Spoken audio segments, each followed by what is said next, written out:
हाँ तो मेरे प्यारे बच्चों, आज हम आपको मैथिली सेनगुप्त जी की कविता पढ़ाएंगे जिसमें उन्होंने उर्मिला जी की विरह वेदना का वर्णन किया है। मैथिली शरण जी की काव्य पंक्तियाँ उनके महाकाव्य साकेत के नवम सर्ग से ली गई हैं। अब हम आपको बता दें, आप सब जानते हैं, जैसे कि रामायण देखते हैं, पढ़ते भी हैं, तो आपको पता है उर्मिला जी कौन होती हैं। रामायण में भगवान श्री राम जी के जो छोटे भाई होते हैं लक्ष्मण जी, उनकी पत्नी होती हैं उर्मिला जी। तो जब भगवान श्री राम के साथ लक्ष्मण जी भी वनवास के लिए चले जाते हैं, उन 14 वर्षों में उर्मिला जी की जो मन की स्थिति होती है और विरह में जो वो दर्द सहन करती रहती हैं, उन सब बातों का, उनकी मनोदशा का वर्णन जो है मैथिली शरण जी के द्वारा किया गया है। तो ये सारी बातें आप प्रसंग में लिखेंगे जब आप एग्जाम में करने के लिए आपके पास ये काव्य पंक्तियाँ होंगी। उसके बाद आप इसकी व्याख्या करेंगे, ठीक है। अब सुनिएगा व्याख्या। वेदने तू भी भली बनी, पाई मैंने आज तुझी में अपनी चाह घनी। वेदने अर्थात विरह, यानी जो विरह की पीड़ा है, तू मेरे लिए भली बन गई है, अर्थात तू मेरे लिए अच्छी बन गई है, तू मेरी सखी बन गई है, क्योंकि मैंने आज तुझ में अपनी चाह यानी अपनी इच्छा को पा लिया है। इच्छा को मेरी, और तेरे कारण, तेरी वजह से मेरी जो इच्छा है वो और अधिक और चाह घनी, मेरी अपनी चाह घनी जो है, मेरी इच्छा जो है वो और अधिक हो गई है। किस चीज़ की? अपने प्रियतम से मिलने की। नई किरण छोड़ी है तूने, तू वह हीर कनी। तू तो मेरे जीवन में आशा की एक नई किरण के समान आई है, और तू हीरों में चमकने वाली उस हीरे की कणी के समान है, जिसने मेरे अंधकार रूपी जीवन में रोशनी उत्पन्न कर दी है। अर्थात कहने का भाव ये है कि मैं अपने प्रियतम के बिना विरह में रोती रहती हूँ, विरह में तड़पती रहती हूँ, उन्हें हर समय याद करती रहती हूँ। तो तू जो मेरी जो विरह अवस्था है, इस समय जो ये वेदना हो रही है, ये मेरे लिए जो है ना भविष्य में एक आशा रखती है, या मुझे एक आशा में बांधे रखती है। एक आशा की किरण मुझे दिखाती है कि मेरे प्रियतम से मेरा मिलन अवश्य होगा। सजग रहूं मैं साल हृदय में, ओ प्रिय विशिख अने। मैं हर समय सजग रहती हूँ, हर समय सचेत रहती हूँ। कैसे? क्योंकि मेरे हृदय में प्रियतम के बिछड़ने से जो बाण की नोक के समान पीड़ा हो रही है। साल, साल मतलब दुख, ठीक है। जो पीड़ा हो रही है मेरे हृदय में, किस लिए? अपने प्रियतम के बिना। किसके समान? बाण की नोक के समान। वो कितना तीखा होता है, वो कैसे चुभता है। तो वो जो विरह अवस्था में जो प्रियतम के बिना जो मेरा हृदय में वो जो बाण की नोक के समान वो जो विरह पीड़ा जो है मैं मुझे चुभती रहती है, तो उसकी वजह से मैं हर समय सजग रहती हूँ। ठंडी होगी देह न मेरी, रहे दृगंबु सनी। मेरी देह जो है वो अब शीतल नहीं हो सकती। मुझे जो है अब मतलब मुझे ठंडक का अनुभव नहीं हो सकता। रहे दृगंबु सनी, मेरा तो शरीर जो है वो हर समय आंसुओं से सना रहता है। अर्थात मैं तो हर समय रोती रहती हूँ, इसलिए मेरा शरीर तपता रहता है, इसलिए कभी मुझे ठंडक महसूस नहीं होती। तू ही उसे उष्ण रखेगी मेरी तपन मणि, और तेरी ही तपन से जो है मेरा शरीर गर्म रहेगा। अर्थात विरह वेदना में मैं हमेशा तपती रहूंगी, इसलिए मैं कभी शीतल नहीं होंगी। और तू तो मेरी तपन मणि के समान है, यानी कि मुझे तपाने वाली चंद्रकांत मणि के समान है। मैं विरह वेदना में हर समय तपती रहती हूँ। अभाव की एक आत्मजे, ओ अदृष्टि जनी। वो कहती है कि आओ तुम मेरे पास, क्योंकि तुम अभाव में उत्पन्न हुई एक अभाव की पुत्री हो। अर्थात अभाव यहाँ पर किस चीज़ का है? प्रियतम के मिलन का। तो उनके मिले बिना, उनके अभाव में तुम उत्पन्न हुई हो, तो तुम उसकी पुत्री हो। किसकी? अभाव की। और अदृष्टि जनी, और तुमको किसी के द्वारा देखा नहीं गया है। तेरी ही छाती है सचमुच उपमोचित स्तनी। वो कहते हैं कि तेरा ही हृदय विशाल है, और तेरी संज्ञा तो सच में ही तेरे स्तनों से देनी चाहिए। हृदय विशाल से अर्थ है कि भाई तू इतनी तू इतनी मतलब महान है कि तेरी विरह में, कि तेरी पीड़ा में, या यानी विरह की पीड़ा में मैं हर समय सजग रहती हूँ, हर समय जलती रहती हूँ, लेकिन फिर भी तू महान है, तेरी छाती विशाल है और तू जो है हमेशा शोभनीय है। अरे वियोग समाधि अनोखी तू क्या ठीक ठनी। वो कहती हैं कि तू तो वियोग में लगने वाली समाधि के समान है, बड़ी ही अनोखी है और तू तो बड़ी ही बनी ठनी लगती है। मतलब तुझे देखकर मनुष्य रोता है, यानी विरह अवस्था में व्यक्ति रोता है, लेकिन फिर भी तू बड़ी ठनी बनी सी लगती रहती है। अपने को प्रिय को जगती को देखूं खिंची तनी। वो कह रही हैं उर्मिला जी कि मैं स्वयं को और अब मेरे प्रियतम को और इस संसार को कैसी दिखती हूँ, खींची तनी, मतलब हर समय चिंता में लीन, हर समय खिंची खिंची सी, हर समय व्यथा करती रहती हूँ। तो ऐसा मेरा अनुमान है कि मैं विरह अवस्था में मेरे प्रियतम के बिना, मेरे पति के बिना हर समय जो है खिंची खिंची सी रहती हूँ, दुखी दुखी सी रहती हूँ। ऐसी जो है मैं स्वयं को भी मुझे अनुभव होता है, मुझे दिखता है, इस संसार को भी मैं ऐसे दिखती हूँ और मेरे प्रियतम भी मुझे वहाँ से देख पाते हैं, तो वो भी मुझे विरह अवस्था में दुखी देखते हैं। मनसा मानिक मुझे मिला है तुझमें उपल खनी। उपल खनी यानी पत्थरों की खान।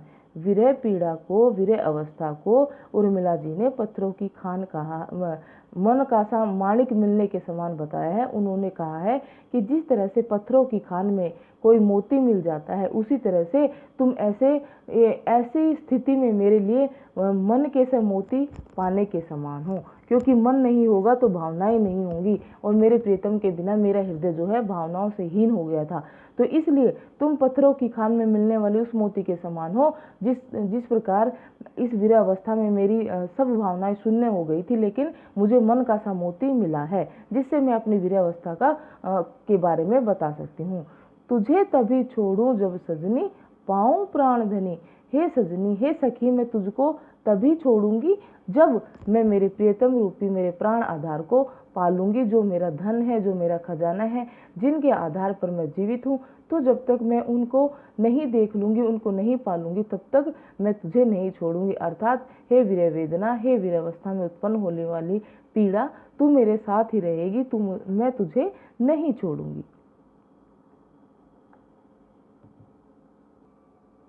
अगली पंक्तियों में मैथिली शरण गुप्त जी क्या बताना चाहते हैं।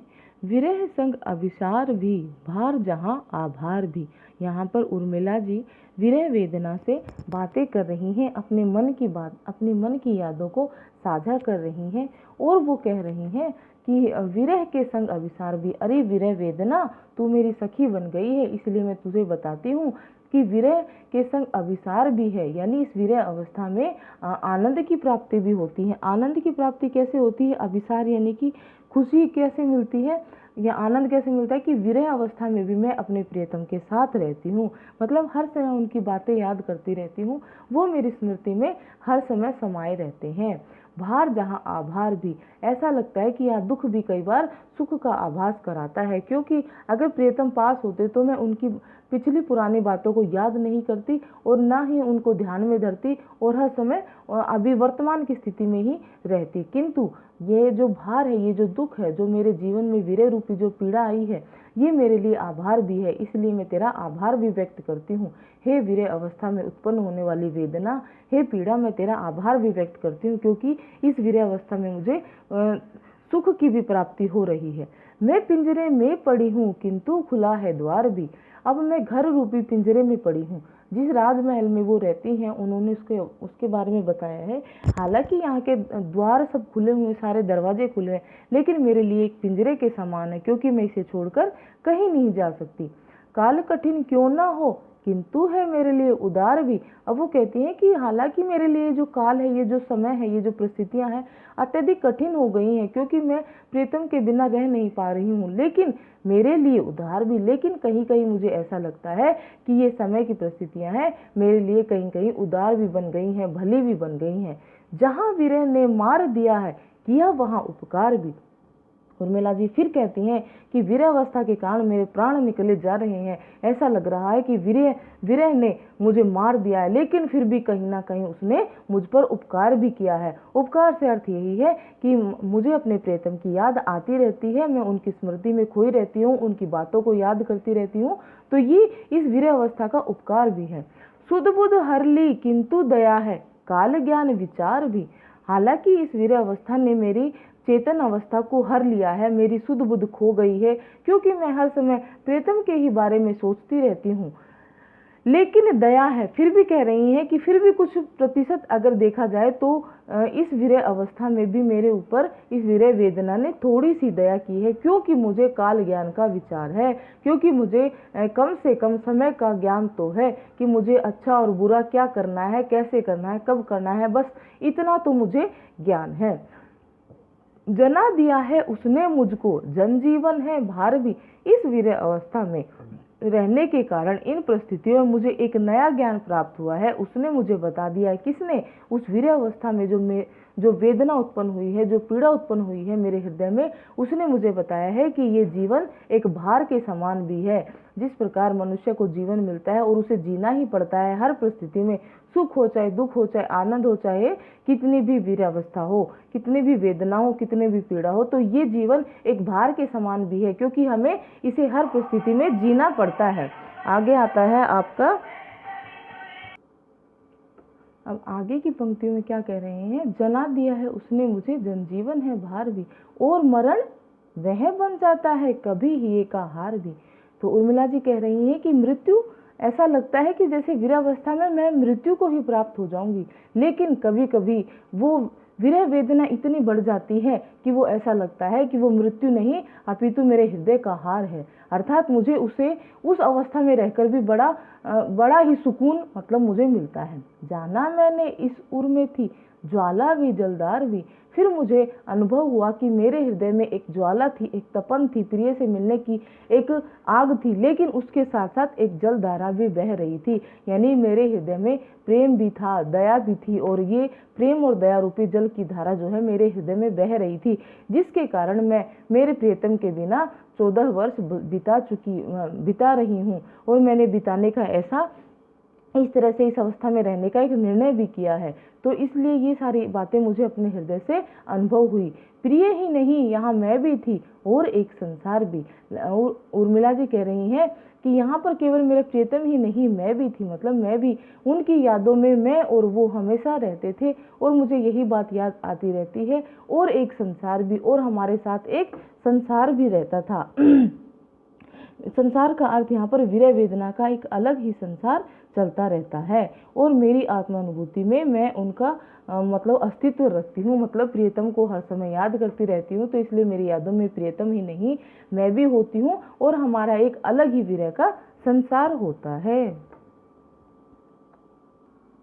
हाँ, तो अगली पंक्ति में देखिए बच्चों, मैथिली सेनगुप्त जी यहाँ क्या कह रहे हैं उर्मिला जी की विरह अवस्था के बारे में। और उर्मिला जी अपनी विरह अवस्था में होते हुए भी सबके लिए जो है ना शुभ कामना की मतलब एक तरह से वो शुभ कामना के लिए अपने ही मन में ऐसी कामना करती हैं कि सब लोगों को सुख मिले। कैसे? वो बादलों से कहती हैं कि हे बादल, तुम आओ, उमड़ घुमड़ कर आओ और इस संसार में वर्षा ही वर्षा कर दो, दरसो परसो घन बरसो। अब उर्मिला जी कह रही हैं, हे बादल तुम आओ और इस धरती का स्पर्श करो और लगातार बरसते रहो। किनसे कह रही हैं? बादलों से। सरसों जीर्ण शीर्ण जगती के तुम नवयौवन बरसो। जीर्ण शीर्ण यानी ये जो हमारी धरती है, ये जो शुष्क पड़ी हुई धरती है और अनउपजाऊ बनी हुई है, इस धरती के लिए तुम नवयौवन का संचार बनकर बरसो। अर्थात तुम्हारे बरसने से धरती में भी एक नवयौवन का संचार होगा। और धरती किस तरह की अवस्था में है? अभी वो शुष्क पड़ी हुई है और वो अनउपजाऊ है। उमड़ उठो आषाढ़, उमड़ कर पावन सावन बरसो। इस आषाढ़ के महीने में तुम उमड़ घुमड़ कर बरसो, और उमड़ कर पावन सावन और उमड़ कुमड़ कर तुम ये जो सावन का महीना है इसे पवित्र कर दो। अर्थात श्रावण मास में हमेशा से ही वर्षा होती रही है, इसलिए तुम सावन मास में बरसकर इस मास को पवित्र कर दो। भाद्र भद्र अश्वनी से चित्रित हस्ती।